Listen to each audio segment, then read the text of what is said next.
Bonjour. On reçoit aujourd'hui à notre émission un homme très connu dans la région, un monsieur impliqué dans le secteur commercial et au niveau social. Voilà maintenant qu'il s'impose de plus en plus dans le domaine des arts visuels. Bonjour, Denis Courchaine. Bonjour, Michel Audet. On reconnaissait Denis Courchaine comme marchand de tableaux, Oui. mais peu à titre d'artiste. Comment expliquer cette transition, puis qu'est-ce qui pousse Denis Courchaine à prendre le pinceau, sinon la spatule, et à s'exprimer sur toile? Ben, j'ai toujours eu ce feeling-là. Mettons, regarde, comme à 14 ans, j'ai fait ma première toile. Ah, OK? oui. Ben oui. Et puis, pas beaucoup de gens le savent. Je suis allé aux Beaux-Arts à Québec pour rentrer là. Je suis arrivé le premier sur les 60 qui étaient là. Puis il m'avait marqué « Admis » souligné d'un rouge. Je sautais haut comme ça, hein, je te le jure. Puis la semaine d'après, je suis allé voir le recteur. Comme je passe pas histoire-géographie, il dit « Tu reviendras l'année prochaine. » Oh. Et c'est là que je me suis en allé faire des vitrines au Baron, d'où le côté commercial de moi-même. Okay. Et la peinture, ben regarde, ça a toujours été. Il fait des petits dessins, dans n'importe quoi. Il y a beaucoup de choses qui traînent, mais ça fait longtemps. Mais là, depuis 3 ans, suite à une crise de cœur, là, ça a été le déclic. Voilà. Et le plaisir. Je me souviens d'une période aussi où tu faisais du le découpage, déchirage. Déchirer pour le être carton. plus, Ça avait fait 10-11 pièces de même, qui ont toutes été vendues. D'ailleurs, mon ami Roland en a une, Roland Dosti. Ah oui. Ça, c'était des pièces, c'était des sujets, comme exemple, le remorqueur de la Mackerel Fortin, c'est une étude. Puis j'avais tout fait en carton. C'est 2 bateaux avec une mer en furie. Puis c'était, regarde, c'était des pièces qui prenaient entre 70 heures par pièce. Puis c'était pas grand. Là. Il y en avait d'autres qui étaient plus amples, là, mais quand même. Et ça a été une autre période. Il y en a tout ce qui a rapport à l'art, toujours. Toujours intéressé. Toujours. D'ailleurs, de là, mon crayon langue de chêne, que j'adore. Oui. Est-ce qu'il y a quelqu'un ou un artiste en particulier qui t'a influencé? C'est toujours toujours le même. C'est Roland, pas Roland, mais c'est Albert Rousseau. Ses couches de peinture une par-dessus l'autre avec la grosse spatule, ça m'a... Dans tous les peintres, c'est lui. Je dirais officiellement que c'est lui. Tu peux bien penser, là? Je n'en vois pas d'autres. C'est lui. Tu travailles à la spatule, toi aussi? Oui. As-tu déjà travaillé au pinceau? Non, vraiment pas. J'aime pas le pinceau. Bien, d'ailleurs, oui, il faut dire que la première, je l'avais faite au pinceau. Mais j'aime pas le pinceau. J'aime mieux la spatule. D'ailleurs, là, j'en ai une longue comme ça, là. D'ailleurs, j'ai fait une toile avec, tu sais, ça va bien. Ça prendrait des plus grands formats, là. Ah ouais, c'est ça qui va arriver, d'ailleurs. Vous avez approché votre carrière d'artiste en utilisant l'acrylique, qui est tout de même un médium pas toujours facile. C'est une question de défi ou tout simplement d'appréciation du médium? J'aime mieux l'acrylique que l'huile, parce que l'huile, c'est fluide, tandis que l'acrylique, tu déposes, puis c'est là. Et puis j'aime aussi quand c'est quand même une surface plus épaisse. Alors, des fois, je laisse des fonds de couleur, je laisse de la peinture, je laisse des coups qui vont donner un effet après, que la toile va être finie. Plus d'aisance avec ça. Ouais. Ah oui, aussi, définitivement. Vous dégagez beaucoup dans vos toiles, tout en étant très sobre au niveau de la palette. Quel message Denis Courchaine veut-il laisser passer? Je dirais le plaisir des yeux, comme tous les autres peintres. J'imagine, quand tu regardes un tableau, faut que ça te prenne, faut que ça te pogne, je sais pas moi. Regarde. Je dirais c'est ça, le plaisir des yeux. Ça répond à tout. Puis vos sujets... Ah mon Dieu, les arbres. La maladie des arbres. Je sais pas pourquoi, là, mais ça a tombé là-dedans. Mais il y a des choses qui s'en viennent. Là. Il va y avoir des vieilles autos, là.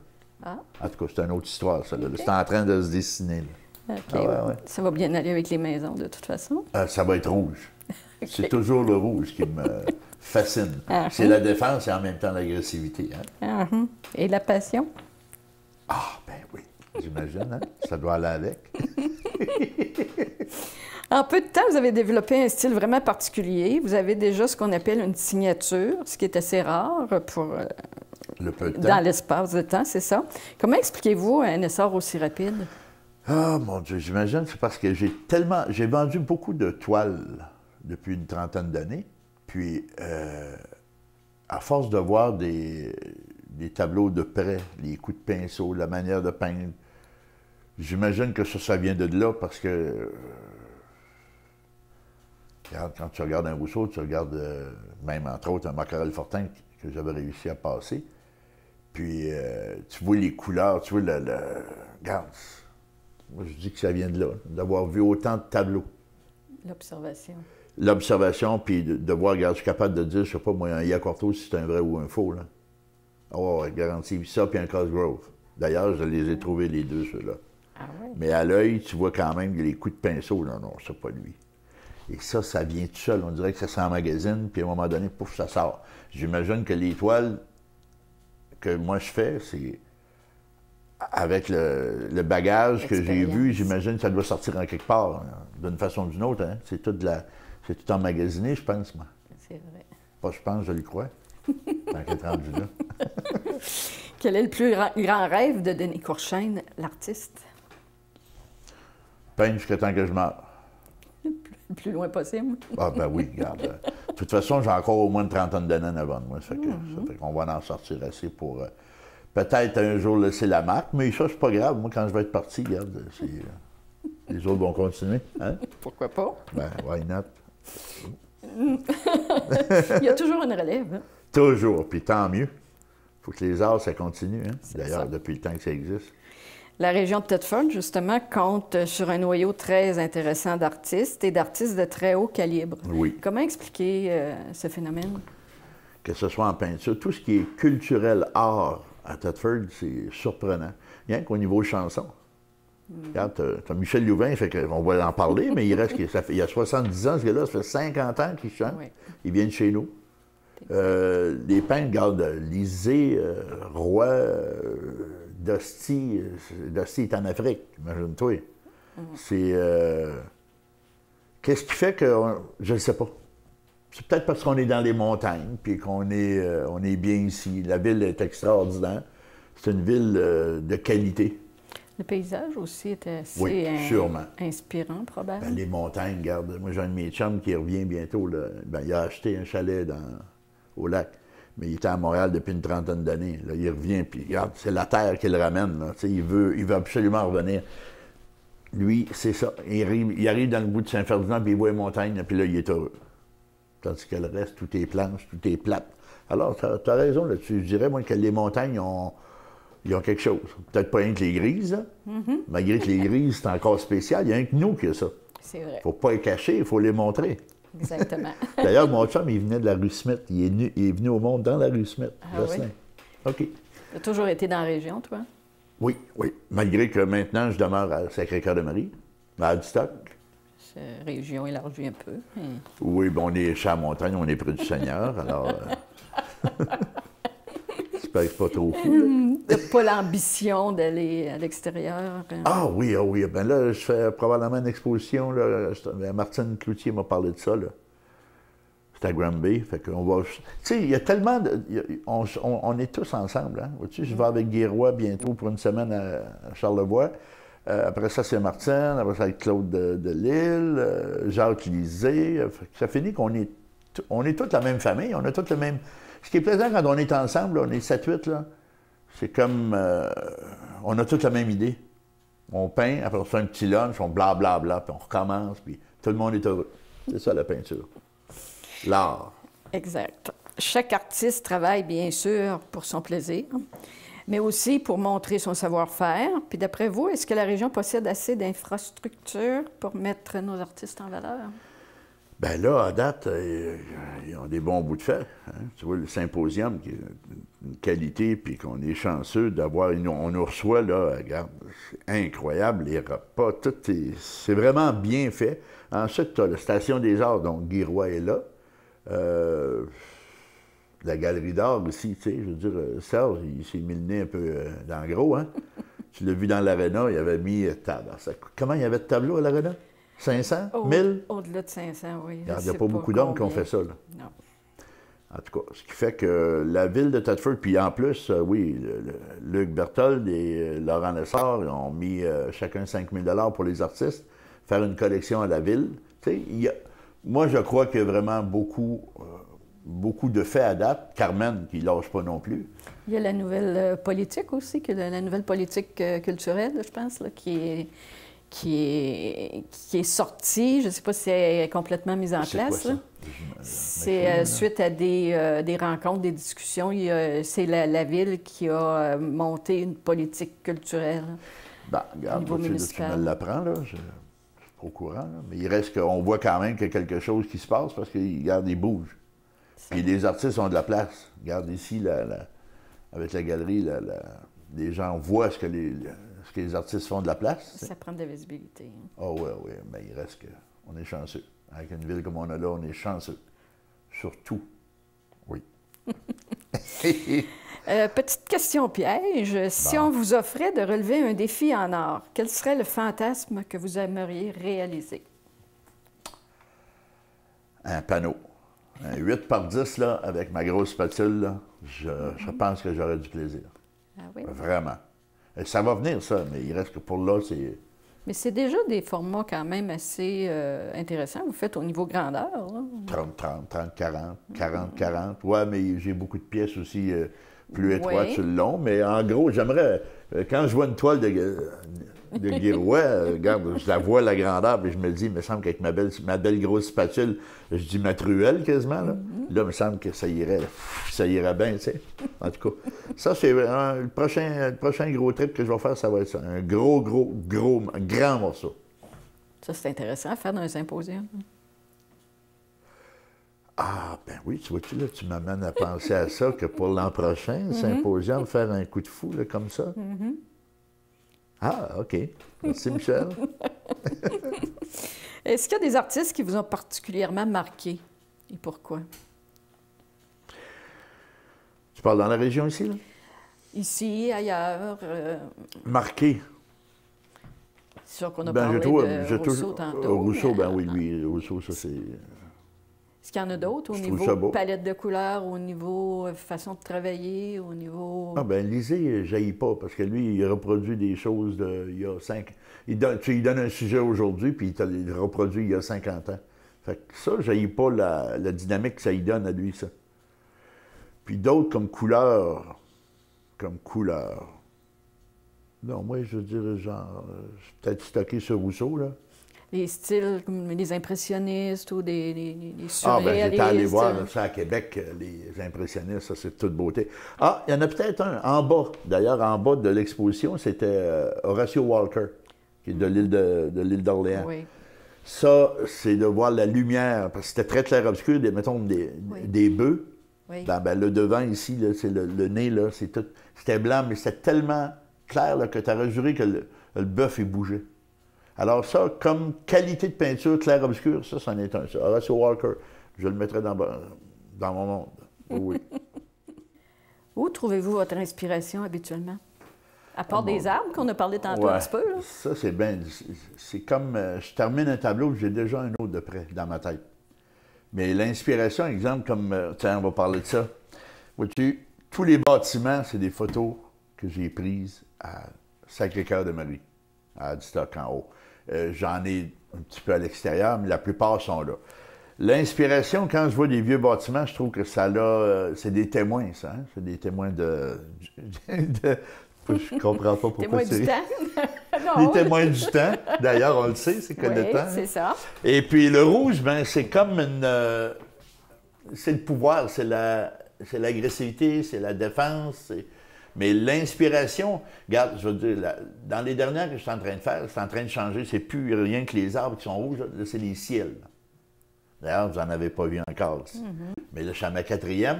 Et ça, c'est simplement quand je termine une toile, je peux prendre les restants de peinture, puis je mets ça sur un autre, puis en même temps, ça me donne mon épaisseur que je te parlais tout à l'heure. Puis, à un moment donné, quand j'ai fait ça, ben, je me dis, tiens, je vais regarder et voir si je vois quelque chose là-dedans. C'est forcer la créativité, OK? Ben, c'est ça qui est arrivé. J'ai regardé ça, je tourne d'un bord, tourne de l'autre, puis à un moment donné, oups, là, j'ai trouvé une chose. Ça a parti gros comme ça, puis tout s'est étendu. Beaucoup d'imagination. Ben, l'imagination, elle arrête pas. On dirait que c'est probablement aussi la suite. J'en ai tellement vu qu'on dirait qu'il y a des choses qui ressortent, ça, c'est certain. C'est comme l'autre inspiration que j'aurais depuis, je dirais, 2, 3 mois, là, c'est de faire des... Je voyais un parking d'auto, bon, mais toujours mettre des sujets qui sont rouges. Et dernièrement, je suis allé à une place, puis en passant, j'ai vu une cour de scrap. Ah mon Dieu! Puis là, j'ai rien vu, puis j'ai tout vu. Fait que là, c'est tout en train de se préparer, ça. Et c'est ça, l'inspiration, moi, je dirais, c'est beaucoup plus la créativité. Je peux rester chez nous, dans la maison, sans rien voir, pour pouvoir plus faire quelque chose que tu crées au fur et à mesure. Comme exemple, celle-là, là, ça n'existe pas, là. Mais c'est... Oups, puis là, ça vient. J'avais dans l'idée l'arbre rouge. Mais l'arbre, d'ailleurs, c'est mon arbre que j'ai chez nous dans le cours. Je pense que ton environnement t'inspire beaucoup. C'est énorme, énorme. Mon voisin de gauche, de droite et en arrière, j'ai fait cela. Je peux peindre sur le motif, comme avec Guy, que je vais aller faire là-bas, là, ou avec Martine et tout ça. On peint sur le motif. Ça fait que ça, moi, je pense que c'est très facile de peindre sur le motif. Quand tu vois, tu le fais. Peins-tu autant dehors, à l'extérieur? Non, moins. Que... Moins. Okay. Plutôt en dedans. Okay. Mais en dedans, c'est comme je te dis, la créativité est plus... Il faut que tu forces plus, il faut que tu... Tu sais, il me semble que ça vient tout seul. Et je dis pas que tu forces parce que ça devient facile. Alors, comme, pour moi, là, puis pas de vantardise là-dedans, là, c'est juste que ça se développe. Puis, hop, là, on part. Dans les modèles derniers, là. Surtout, comme je te dis, c'est les ciels qui vont être rouges et noirs. Et non, Puis si on parle de ta palette de couleurs, tu me parles beaucoup des rouges, oui. Mais tu as une palette de couleurs qui est quand même restreinte, si on veut, Oui. comparativement à d'autres peintres. Ouais, mais là, c'est plus aussi vrai comme ça l'était. Quand j'ai commencé, j'ai été probablement près de 2 ans, si tu veux, à peindre avec bleu, jaune, rouge, les primaires, noir et blanc. Là, mon idée, c'était de bâtir mes couleurs, puis je les ai bâties. J'ai appris à faire mes couleurs. Maintenant, je vois quelque chose, bon, j'ai tellement joué comme ça que je me ferme les yeux, puis je sais quelle composition je vais faire, puis je vais faire ma couleur, celle que je veux. Maintenant, j'ai acheté, il y a à peu près 1 mois et demi, les couleurs de terre, 5 couleurs de terre, du beige à l'orange. Ah mon Dieu, là, j'ai fait des découvertes. Mais tu expérimentes par toi-même tes couleurs. Mais ça a été 1 mois et demi sans y toucher, ces couleurs-là. Je ne voyais pas l'intérêt. Puis à un moment donné, ben, j'ai dit, tiens, je vais m'en mettre une goutte sur ma palette, puis on verra. Puis à un moment donné, à force de jouer, ben, tu fais des accidents aussi. Hein? Les accidents sont très importants. Des heureux hasards. Des heureux, oui, mon Dieu, oui. Puis là, j'ai trouvé, avec les rosses et les jaunes-verts, là, tu fais une espèce de vert qui... Je dirais pas comme... c'est un verre pas lime, mais ça fait des verres différents. Les verres, là, je peux t'en faire 10 différents. Là. J'aime ça. D'ailleurs, j'ai une pièce que j'ai faite, ma voisine, Louise. C'est sa cabane d'oiseaux, mais le reste, c'est tout des verres. De la montagne à l'en bas, puis il y a des pins, des grands pins, des arbres, toutes sortes de couleurs, même des fleurs. Mais les verres, il n'y en a pas un qui est pareil. Il ne faut pas qu'ils soient pareils. Mais ceux-là, grâce à ce que j'ai travaillé bleu, jaune, rouge, c'est là que j'ai compris que... Le bagage, travaille avec très peu, puis tu vois qu'après, ça va devenir plus facile. Ce qui est important aussi dans tes toiles, que j'ai remarqué à plusieurs reprises, c'est la lumière. Parce que si on prend comme celle que tu nous montrais tantôt... Les clairs-obscurs. L'éclairage est assez particulier. Tu vois, la face des bœufs que je te parlais tout à l'heure Horatio Walker. Horatio Walker. Bien, tout est foncé, mais avec la ligne de blanc, mais on dirait que ça scintille tellement qu'il a mis les bonnes teintes comme si la lumière éclatait. T'sais. Alors ça, c'est une influence, mais je suis loin d'être rendu comme ça. Là. Mais il reste que probablement que ça influe certains sur ce que je fais, j'imagine. Puis au niveau de l'inspiration des sujets, est-ce qu'il y a des choses que tu aspires à essayer à un moment donné? On pourrait parler de personnages, on pourrait parler de nature morte, on pourrait parler de toutes sortes de choses. Personnage, c'est pas j'ai pas de feeling. Moi, j'aime les lignes, OK? Les lignes droites. Tu remarques, mes lignes sont toujours droites. Mes perspectives sont bonnes. Ça, je l'ai appris par les points de fuite qu'on a à l'école. Ça fait longtemps, là, tu sais. Mais la ligne, tout ce qui est droit, j'aime ça quand c'est droit. Il y a une ligne, tu sais, l'œil se plaît à regarder quelque chose qui est droit. Même si des fois on peut être croche, mais les yeux, quand les gens les regardent, c'est eux autres qui en quelque part, les redressissent. Fait que ça devient... Moi, mon kick, c'est les lignes. La ligne. Très important. Donc, le personnage et les animaux, c'est pas quelque chose qui va venir. Ah, ben les animaux, j'ai fait une coupe de cheval, mais ça, c'était bizarre, c'est rien que des têtes. Pas d'oreilles, pas la fin du museau. Ah, OK. Alors, puis rien qu'un œil. Fait que ça l'a donné un autre effet, assez que les gens se demandaient c'était quoi. Puis c'est ma fille qui les a amenés chez elle. Ça, c'est des petites expériences qui sont des clins d'œil, en quelque part. Oui, et j'ai aimé ça. J'ai aimé ça faire les animaux. Mais il faut que tu en aies envie. J'ai pris des photos de vaches chez nous à Sacré-Cœur, justement chez Marcel. Puis la photo est là, mais je la regarde, mais je suis pas encore. Il faut que je n'aie envie aussi, là, tu sais. C'est normal, ça, là. Quand je fais un tableau, je me dis, bah, tu sais, si j'y pense, si ça me tente, bien, tout de suite après, là, je prépare tout de suite la toile, je fais le dessin, puis j'embarque. Pour justement ne pas changer d'idée, mais quand j'ai commencé, je ne peux pas la laisser, je ne peux pas refaire autre chose tant qu'elle n'est pas terminée. Ça, c'est dans ma tête à moi, ça. C'est plate un peu, là. Mais d'un autre côté, il n'y a jamais rien qui reste à l'abandon. Si elle a mérité d'être commencée, elle va mériter d'être finie. C'est comme le morceau de bloc de bois, comme Lizzie me disait. Le bloc est carré, mais quand tu regardes ça, un coup que j'ai commencé à gosser, il y a quelque chose qui veut sortir de là. C'est la même chose pour le tableau. Travaillez-vous à tous les jours? Est-ce que vous avez une certaine discipline de travail? Oh, disons que oui, je travaille assez souvent. Même très souvent. Peut-être des fois un petit peu plus tard, par exemple. Mais non, je travaille assez régulier.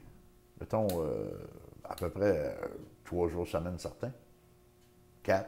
Mais pas rien que semaine, des fois, je peux travailler samedi, dimanche, ça va dépendre. Ma blonde est dans les fleurs, fait que quand elle est dans ses fleurs, moi, je fais de la peinture, tu sais. Vous avez un atelier à la maison? Ouais, ben, c'est un petit coin que j'ai aménagé, là. Un groupe de travail aussi? Groupe de travail. Pour peindre, un groupe d'artistes que vous voyez Ah, mais ça, c'est souvent. quand on va peindre sur le motif. Toute la gang ensemble, là. On est 6, 7, 8, dépendamment, là. Mais le reste du temps, c'est toujours dans la maison. Pendant la belle saison. Voilà, ouais. Il y a Jean-Roch qui m'a parlé d'aller peindre. Bien là, on se met des gants l'hiver. Moins tentant un peu? Moins tentant, pas mal. Moi, j'aime quand même mon confort, là, tu sais. J'aime... regarde. Je suis pas un aventurier. À part dans les tableaux. À part d'un tableau, c'est ça. À part dans les tableaux. Pourquoi pas? Pourquoi? Why not? Ouais. Et un rêve? Oh, comme je te disais tout à l'heure... Peindre tout le temps? Ah oui, peindre. Puis avoir toujours quelque chose... Ah, bien, de toujours avoir quelque chose à faire. Puis d'ailleurs, on ne peut pas ne pas avoir rien à faire dans l'art. Il y a tout le temps des découvertes depuis le temps que ça a commencé. Puis dans, je ne sais pas, nombre d'années, ça va être encore ça. Il y aura toujours des artistes qui vont créer et inventer. Puis, ben, c'est ça. Avez-vous d'autres hobbies? Non, je fais du social, prendre un verre de vin de temps en temps. Pourquoi pas? Ben, regarde, je vois un utile à l'agréable. Mais c'est vraiment la peinture qui a Ah fait, oui. On va passer toute ma vie dans le vêtement. Puis me ramasser là, j'aurais pu faire ça avant. Par contre, j'aurais pas eu l'expérience. Fait que tout est bien arrivé. La vie, elle était bonne. Puis merci beaucoup. Parfait. En terminant, j'ai un petit jeu, une espèce de jeu de la vérité. Je pose des questions, puis sans réfléchir, vous me donnez une réponse. D'habitude, je réfléchis. Votre chanson préférée? Ah, mon Dieu, ma chanson. De ce temps-là, j'écoute Across the Universe, à travers l'univers. C'est un film qui a été fait en 2007, côté 3. Tous, ils chantent toutes des chansons des Beatles, mais très, très, très bien fait. J'arrête là parce qu'il faut que ce soit court. Le mec que vous détestez le plus? Que je déteste le plus. Oh, mon Dieu. Pain de viande. OK. Votre peintre préféré, on revient. Albert. Un film qui vous a plu ou qui vous a marqué? Un bon film, là, il y en aurait une couple, là, je sais pas, moi, dans le temps, là, Apocalypse Now, puis il y avait dernièrement, ben, comme je t'ai dit, Across the Universe, et La couleur pourpre. OK. Des films plus psychologiques, mais beaux, mais beaux. Votre plus grand fantasme? Oh mon Dieu, mon plus grand fantasme. C'est embêtant comme question, oui. Très embêtant, parce qu'un fantasme... Bon, moi, je joue sur mon grand panneau, là. OK. La couleur que vous préférez? Ben, de ce temps-là, c'est le rouge, mais il reste que le vert fait une grosse part. Toujours en peinture? Toujours en peinture. Ailleurs mais aussi? ailleurs, c'est... Non, vêtements, ben, regarde, je pense que c'est le noir que j'adore. OK. Le pays où vous aimeriez vivre? Le pays où j'aimerais vivre. Je te dirais que je suis très bien ici à Sacré-Cœur, à côté de Thetford. J'ai toujours vécu ici. OK. Et d'où vient ce surnom de Poncho? Ah mon Dieu, ça c'est Armand. Armand Filion, le baron. D'ailleurs, c'est là que j'avais commencé à faire des vitrines en 1972, 73. Moins que ça, moins que ça. Quand j'ai eu 18 ans, c'est vrai. Mais c'est le baron, Armand Filion, qui était le propriétaire. Puis, il avait parti ça, lui. Parce que Ça j'avais remonte pris un aussi grand... loin que ça? Ah oui, oui, ça fait... j'avais 18 ans. Et puis, ça... Je sais pas que ça a continué, ça. Et tout le monde m'appelle Poncho. Et l'habit, est-ce que l'habit allait avec Ben, le j'avais acheté un surnom? poncho, un vrai OK. poncho, là. Mais c'est pas sûr si ça a parti de là. Armand, il baptisait tout le monde. Ah. Comme mon ami Marcel, c'était Azad, Émile, c'était... Marcel, c'était Timil. Il y avait un surnom pour tout le monde. Eh bien, merci beaucoup, Denis Corchon. Ben, ça m'a fait plaisir. Moi aussi. All right, Michel. Merci d'avoir été des nôtres. À la prochaine.